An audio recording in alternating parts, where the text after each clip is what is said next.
The accusation hung in the air like frost, turning the warm glow of Christmas dinner into something cold and brittle. My mother-in-law, Patricia Bennett, had just called me a gold digger in front of 20 family members, complete with a manila envelope containing post-nuptial agreement papers. I'm Emma Chen, but the Bennetts prefer to call me that investor girl when they think I can't hear them. At 34, I've spent the last decade building one of Boston's most successful real estate investment firms, specializing in luxury retirement communities. Not that my in-laws know this. They think I'm just a mid-level property manager who somehow trapped their precious son Thomas into marriage.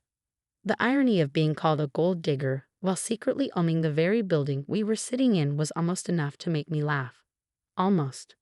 We're just trying to protect the family's interests, Patricia continued, sliding the envelope across the table. Surely you understand, dear. I looked at my husband Thomas, seeing the conflict in his eyes. He'd been caught between my world and his family's expectations since we met 3 years ago. As a pediatric surgeon, he understood hard work and dedication.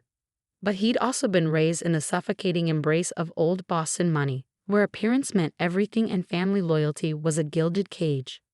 Mother, Thomas started, but his father, Richard Bennett, cut him off. Son, we're not blind. She's from a different background, no family connections, no trust fund, just this mysterious job she's so vague about. And now suddenly she's married to one of Boston's most eligible bachelors. The way he said different background made it clear what he really meant. To the Bennetts, my Chinese-American heritage was just another strike against me, along with my public school education and self-made career. I picked up the post-nuptial agreement, skimming its contents while the family watched with barely concealed anticipation. The terms were exactly what I'd expect from people like the Bennetts, designed to ensure I'd walk away with nothing if Thomas and I ever divorced. This is unnecessary, Thomas said firmly. Emma and I have our own arrangement. We did, though not the one his family imagined. When we married, we kept our finances separate by mutual choice. Thomas didn't know the full extent of my wealth any more than his family did. It was better that way, or so I thought. Patricia smiled tightly.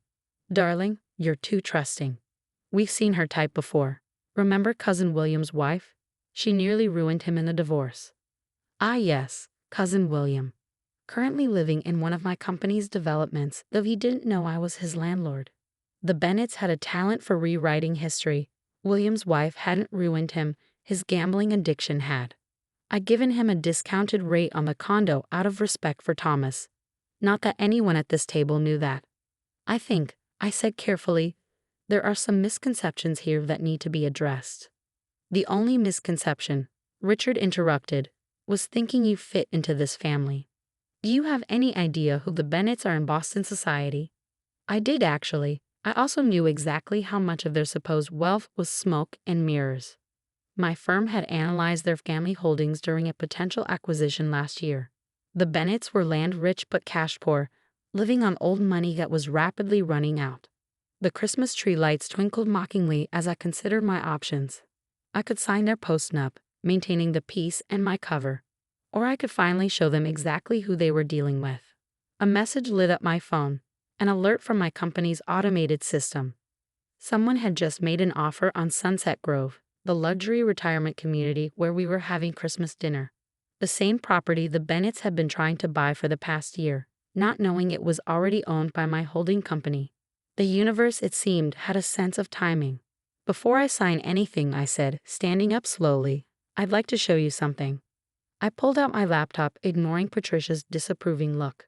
The Bennetts considered technology at the dinner table a breach of etiquette, but I was past caring about their rules.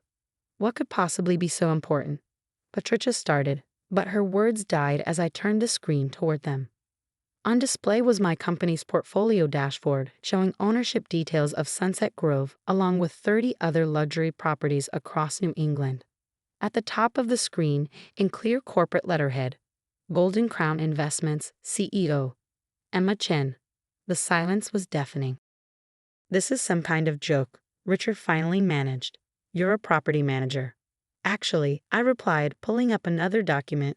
I'm the owner and CEO of the company that manages your entire retirement community, among others. Thomas was staring at me, his expression a mix of surprise and something else. Pride? Understanding? We'd have to talk later, but right now I was focused on his parents. In fact, I continued, I believe you've been trying to acquire this property for the Bennett Family Trust. The offer that just came in, I checked my phone again, allowing myself a small smile, is about $20 million below market value. I'll have to decline. Patricia's face had gone from superiority to shock to a kind of desperate anger. You've been lying to us all this time. No, I corrected her. I told you I worked in property management and investments. You chose to assume what that meant. Just like you chose to assume I married Thomas for money without bothering to learn anything about me. Richard was already pulling out his phone, probably to verify my claims. This is impossible. The Chen Group is one of the largest property investment firms in New England. They own half the luxury communities in Boston. The Chen Group, I said quietly, is my company's parent corporation. Founded by my father, now run by me. He taught me everything I know about real estate before he passed away 5 years ago. More silence.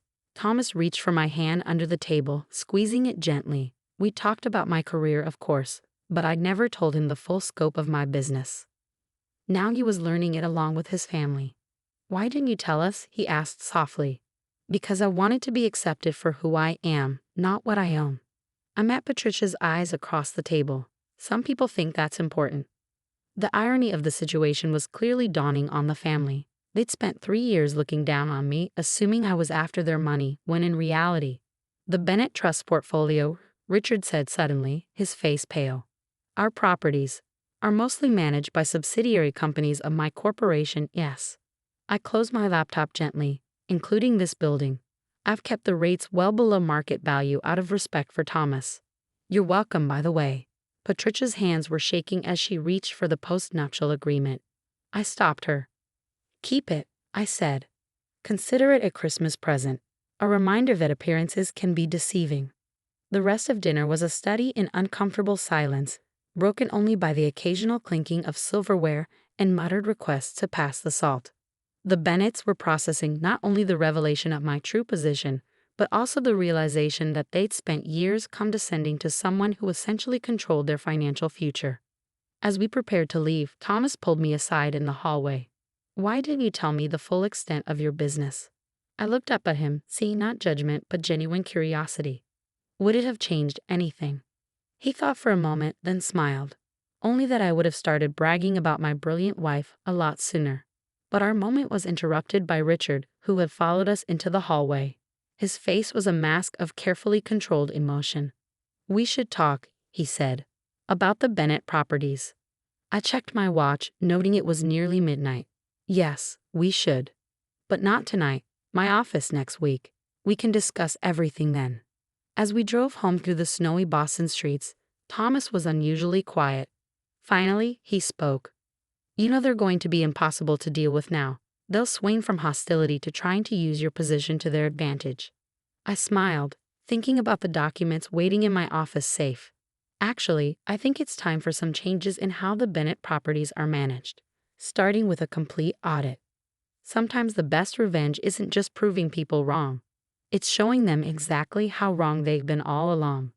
The week between Christmas and New Year's was interesting, to say the least.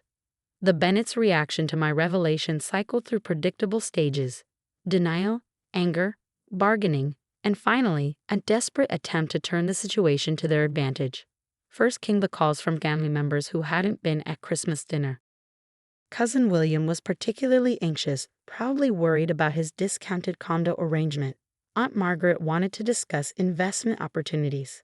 Uncle James suddenly remembered that his daughter was very interested in real estate and would love an internship. Then came the gifts. Patricia sent an enormous flower arrangement to my office with a card reading, "To our dear daughter-in-law, with love." Richard had his secretary deliver an expensive bottle of wine and a handwritten note about building bridges. I donated the flowers to a local hospital and gave the wine to my staff. Thomas found it all darkly amusing. They're trying so hard to pretend the last 3 years never happened, he observed one evening. Mother actually asked me if he'd prefer to host New Year's Eve at one of your lovely properties. But I had other plans for the new year. The audit I'd ordered of the Bennett properties was revealing some interesting patterns. Years of preferential treatment, unofficial agreements, and financial arrangements that wouldn't stand up to serious scrutiny. When Richard arrived at my office for our scheduled meeting, he was in for several surprises. First was the office itself, not the modest property management space he'd imagined, but the entire top floor of a downtown high-rise with views of Boston Harbor. "Impressive," he said, trying to maintain his usual air of superiority despite being clearly intimidated. "Very modern." "Thank you," I replied, gesturing him to a seat. "Let's discuss the Bennett properties." I laid out the audit findings methodically, the sweetheart deals for family members, the tax arrangements that skirted the edge of legality, the maintenance issues that have been ignored in properties occupied by non-family tenants. "This is how business is done," Richard protested. "Families take care of their own." "No," I corrected him, "this is how the Bennetts do business. And it stops now." I presented him with a new management contract. Standard rates for all tenants, regardless of family connection. Required maintenance schedules. Proper accounting practices. "This will bankrupt some of the family members," he argued. "William can't afford market rate. Margaret's daughter just got divorced." "I'm aware," I said. "That's why I'm offering a transition period. 6 months to get their affairs in order. Those who need help can apply for official hardship considerations, based on documented need, not family ties." Richard's face reddened. "You're enjoying this, aren't you? Getting revenge for how we treated you." "This isn't about revenge," I told him honestly. "It's about running a professional business. The Bennetts aren't the only families who depend on these properties. We have hundreds of residents who deserve fair treatment." "We're your family now," he tried. "No," I said firmly. "You're my tenants and business associates. You made that very clear for 3 years." He left with the new contracts, looking older than I'd ever seen him. Thomas called me later to report that his parents were hosting an emergency family meeting to discuss the situation. "They're trying to find leverage," he told me, "some way to fight this." "They won't find any," I assured him. "Everything is completely legal and above board. More legal than what they've been doing, actually." The family meeting must have been interesting. The next morning, I received an email from Patricia requesting a private lunch to clear the air. I accepted, choosing a small French restaurant I owned. Another fact the Bennetts didn't know. Patricia arrived perfectly coiffed and clearly rehearsed. "Emma, dear," she began after ordering a salad, "I want to apologize for any misunderstandings." "No misunderstandings," I replied, sipping my water. "You were very clear about what you thought of me. For 3 years. We were protecting our family," she insisted. "Surely as a businesswoman you understand the need for caution. Caution is running background checks and credit reports. What you did was prejudice and discrimination." She flinched at the words. "That's rather harsh." "Is it? You called me a gold digger at Christmas dinner, in front of the whole family, while sitting in a building I own." Patricia had the grace to look embarrassed. "We didn't know." "You didn't try to know," I corrected her. "You saw what you expected to see. A young Asian American woman who couldn't possibly be successful on her own. Who must be after your family's money. And now," she asked quietly, "what do you expect from us?" I studied her carefully. Despite everything, she was still my husband's mother. Still potentially my future children's grandmother. "Professional courtesy," I said finally. "Respect for proper business practices. And perhaps, if you can manage it, an honest attempt to know who I really am, not who you assumed I was." The changes rolled out over the next 6 months. Some family members adapted better than others. Cousin William actually thanked me. The structured hardship program helped him finally address his gambling addiction. Aunt Margaret's daughter found a job and started paying her own way. Richard and Patricia struggled the most with the new dynamics. They weren't used to being in the less powerful position in family relationships, but slowly they began to adjust. The real breakthrough came unexpectedly. I was reviewing plans for a new development when my assistant announced that Patricia was here to see me. She looked different, less polished, more human somehow. "I've been thinking," she said without preamble, "about what you said, about not knowing who you really are." She pulled out an old photo album. "This is our family history, the real one, not the version we show at parties. My grandmother started buying properties during the Depression, when no one thought a woman could run a business." I understood the olive branch she was offering. "Would you like to hear about my father? How he taught me the business?"